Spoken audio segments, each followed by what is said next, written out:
তো হ্যালো বন্ধুরা, কেমন আছেন? আপনাদের সামনে একটি 4টি র্যান্ডম চ্যালেঞ্জ নিয়ে চলে আসলাম। তো দেখা যাক আমার ভাগ্যে কোন চ্যালেঞ্জ বাদে। তো চলে এসো। তো এখানে 4টি পেজ আছে, দেখা যাক এর মধ্যে কোন চ্যালেঞ্জটি বাদে।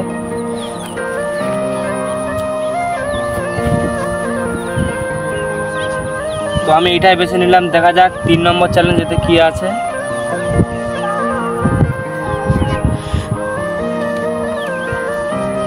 এতে লেখা আছে 20টা পুশ আপ 1 মিনিটে।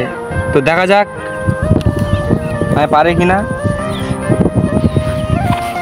তো দেখা যাক আমি 20টা পুশ আপ মারতে পারি কিনা। তো দেখা যাক আমি 20টা পুশ আপ মারতে পারি কিনা 1 মিনিটে।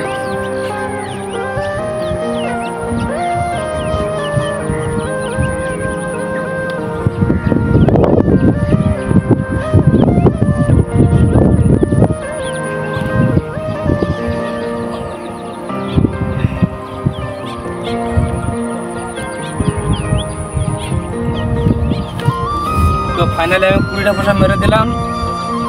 আর তোমরা কমেন্ট করে বলবে কত সেকেন্ডে। ভিডিওটি পর্যন্ত শেষ করলাম, আর ফিরে আসছি নতুন একটি চ্যালেঞ্জ ভিডিও নিয়ে।